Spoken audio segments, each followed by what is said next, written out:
स्वागत है आपका मेरी कहानियों, कविताओं, कल्पनाओं के शहर में। दोस्तों, आज हम पढ़ने जा रहे हैं मेरी लिखी कहानी अपरिचित। गाड़ी एक लंबा सफर तय कर अपनी मंजिल पर आ पहुंची थी, पर अभी नई बहू यानी मुस्कान के जीवन का एक नया सफर शुरू होना बाकी था। औरतें ढोलक पर बहू के स्वागत में गीत गा रही थी, बच्चे हंस रहे थे। सागर के भाई और बहन दरवाजा रोके खड़े थे। नहीं नहीं भैया, आज कोई कंजूसी नहीं चलेगी, सागर के किसी भाई ने कहा तो सभी एक साथ उसके समर्थन में बोल पड़े। हाँ हाँ भाई, आज बिल्कुल कंजूसी नहीं, आज बिल्कुल कंजूसी नहीं भैया। सबकी अपनी अपनी डिमांड थी। किसी को सोलो ट्रिप का ऑफर चाहिए था तो किसी को लाजपत नगर के मशहूर होटल में पार्टी, तो कुछ एक फोन पे ही मामला सुलटाने पे राजी थे। तभी पीछे से किसी की आवाज आई, अरे भाई जाने भी दो, बच्चे थक गए होंगे, ये हिसाब वसाब बाद में कर लेना। शायद सागर की मम्मी थी। काफी देर की ठिठोलियों के बाद दुल्हन का गृह प्रवेश हुआ। इस बीच मुश्किल से 10 मिनट दुल्हन को फ्रेश होने के लिए मिला। अभी कई रस्में होनी बाकी थी। नई जगह, नए रिश्ते, नए लोगों के बीच वो कितना अजनबी महसूस कर रही थी। कहने को तो ब्याह के अब वो असल मायने में अपने घर आई थी, पर अपने घर का कोना क्या कभी इतने अजनबी होते हैं क्या, जहाँ के किसी खिड़की, पर्दे और दहलीजों से हम परिचित ही ना हो। इतना अपरिचित तो नहीं होता ना अपना घर। मुस्कान ने चारों तरफ एक सरसरी नजर दौड़ाई। दीवारों पे टंगी तस्वीरें, फ्लावर पॉट में लगे पौधे, छज्जे से लटकता बड़ा सा झूमर, बरामदे से आती आवाजें और कमरे में बिखरी वो भीनी खुशबू, सब कुछ ही अपरिचित था यहाँ। हाँ, परिचित था तो बस वो एक दीवार पे बना गहरे गिरवे रंग का स्वास्तिक। माँ ने भी तो हर दरवाजे पे ऐसे ही स्वास्तिक बना रखे हैं। बाहर बरामदे में मामी, चाची, बुआ लोग सागर की चुटकी ले रही थी और सागर भी हंस हंस के सभी की बातों का मुनासिब जवाब देने में लगा था। मुस्कान कमरे में अकेली बैठी थी। बीच बीच में उसका कमरा भी बाहर के ठहाकों से गूंज उठता।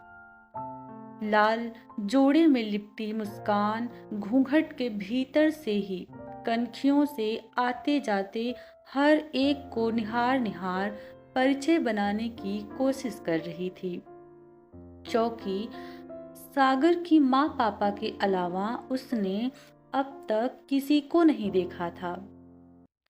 बाकी रस्में शुरू हुई। एक बड़ी सी थाल में अंगूठी डाल दी गई। ऊपर गुलाब की पंखुड़ियां तैर रही थी और नीचे सफेद पानी में कुछ भी दिख पाना मुश्किल था। वो दोनों थाल से जल्दी जल्दी अंगूठी ढूंढने में लग गए। पूरा कमरा सागर के नाम की चेरी से गूंज उठा। सागर के भाई बहन सागर के नाम के नारे लगाने लगे। सबकी जुबान पर एक ही नाम था, सागर। हाँ, बीच बीच में एक आध बार यश भाभी का नाम भी सुनाई पड़ जाता, पर वो सागर के नाम की गूंज के आगे बहुत कमजोर था। मुस्कान की आंखों का कोर भर आया। वो कितनी अकेली महसूस कर रही थी इस वक्त, मानो कोई रस्म नहीं, युद्ध चल रहा हो, जहां सागर की विशाल सेना के आगे वो अकेली खड़ी हो। उसे अपना घर याद आने लगा, अपने भाई बहन याद आने लगे। अगर वो यहाँ होते तो क्या उसके नाम की गूंज को कम पड़ने देते। जैसे तैसे सभी रस्में पूरी हुई। मुस्कान थक के चूर हो गई थी। उसे अपने बिस्तर का वो कोना याद आ रहा था जिस साइड पे सिर्फ और सिर्फ उसका हक होता है। उसे माँ याद आ रही थी, जिसकी हर शाम की चंपी के बिना उसे नींद नहीं आती। आज उसे हर बात पे न जाने क्यों रोना आ रहा था। वो फूट फूट कर रोना चाह रही थी, पर किसी ने देख लिया तो क्या सोचेगा, या किसी ने पूछ लिया कुछ तो क्या जवाब देगी। उसे सागर पे भी गुस्सा आ रहा था।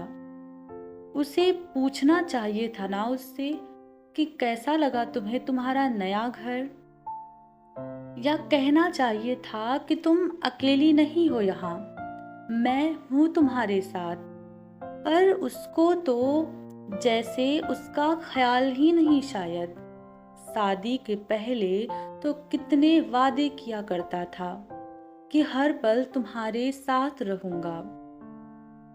और सासू माँ को भी तो उसके भीगे कोरों को देख पूछना चाहिए था ना कि माँ की याद आ रही है, मैं हूं ना, कहकर लगाना चाहिए था उसे गले, करना चाहिए था थोड़ा दुलार। पर कोई उस पे ध्यान नहीं दे रहा।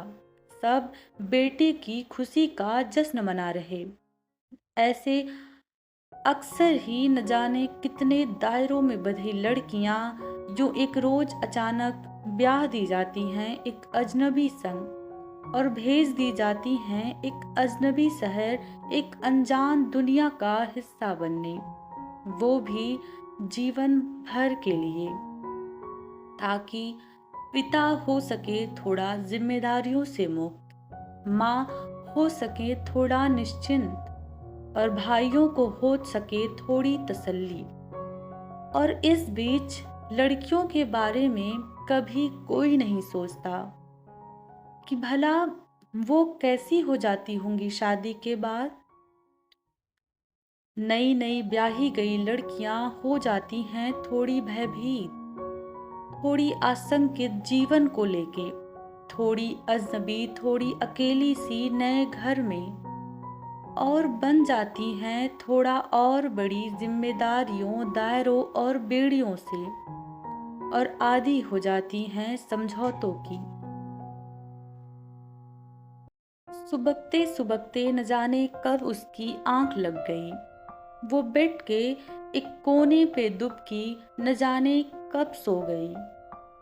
तभी किसी अपरिचित छुअन से उसकी नींद टूटी। सागर था। न जाने कब से उसका सर दबा रहा था। बोला, सॉरी, माँ की चंपी के बिना तुम्हें नींद नहीं आती ना? मुझे चंपी करना नहीं आता, पर जल्द ही सीख लूंगा,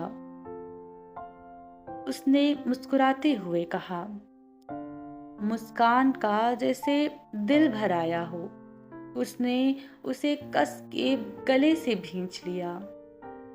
न जाने कब से रुका हुआ सैलाब फूट पड़ा, जिसके साथ एक एक करके अब तक की सारी शिकायतें, सारा उन्माद बहने लगा।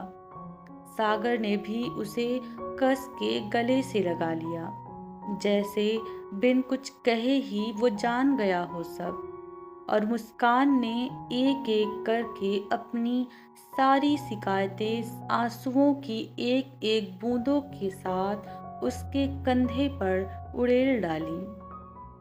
अजनबी शहर में कोई परिचित मिल गया था। तो दोस्तों, ये थी आज की कहानी। उम्मीद करती हूँ आपको कहानी पसंद आई होगी। दोस्तों, अगर आप मेरी कहानियों के लिए मुझे कुछ सुझाव या सलाह देना चाहते हो तो प्लीज़ ना फीडबैक कमेंट के ज़रिए ज़रूर भेजें। मेरी और भी ऐसी कहानियाँ सुनने के लिए जुड़े रहिए मुझसे। मिलते हैं एक नई कहानी के साथ एक नए सफ़र पे। धन्यवाद।